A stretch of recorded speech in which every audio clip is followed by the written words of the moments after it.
भाई, अगर मैं आज माइक के सामने आप सबको बोल रहा हूँ कि ये आज के आज पूरे इंडिया के नेता और ये स्टार प्रचारक जो 4 हमारे बड़े भाई हैं, ये प्रेस कॉन्फ्रेंस करें और कह दें कि कल से फैक्ट्री का शिलान्यास यहाँ पे होगा, कल से बेहतर कॉलेज बनेगा, शिलान्यास होगा। मैं वादा करता हूँ जीवन में कभी चुनाव नहीं लड़ूंगा और ना ही शपथ ग्रहण कर पाऊंगा और ना ही सर्टिफिकेट लेने में कहीं जाऊंगा।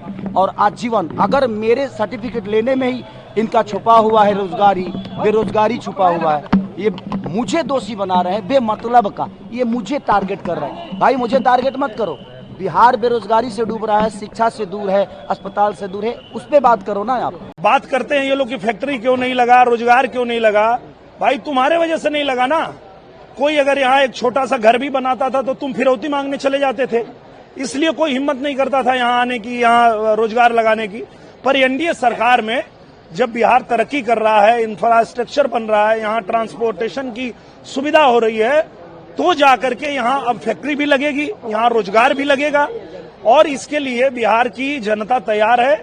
दोस्तों नमस्कार। दिनेश लाल को मानना है कि बिहार में रोजगार और फैक्ट्री को नहीं लगा क्योंकि खेसारी लाल जी चुनाव लड़ने वाले हैं और चुनाव लड़ने के उपरांत उन्होंने कहा था कि हम आपको रोजगार दिलवाएंगे बिहार में, मतलब कि जितना भी पलायन वगैरह है या फिर अस्पताल वगैरह है उसके सुविधा दिलवाएंगे। दिनेश लाल का मानना है कि रोजगार आप लोग की वजह से नहीं लगा है। हालांकि ये 20 साल से सरकार है। खेसारी लाल आज चुनाव लड़ने के लिए गए हैं छपरा में और आज उनके वजह से जो बोल रहे हैं ये दिनेश लाल यादव की, जो तुम्हारे वजह से ये यहाँ पे रोजगार वगैरह और फिर मतलब कि यहाँ पे पलायन वगैरह जो हो रहा है या फिर जो फैक्ट्री नहीं लगी है, अस्पताल नहीं हुआ या स्कूल के बारे में बोल रहे हैं। तो मेरे दोस्त मैं ये कहना चाहता हूँ तकरीबन 20 साल से भारतीय जनता पार्टी और नीतीश कुमार की सरकार बिहार में है।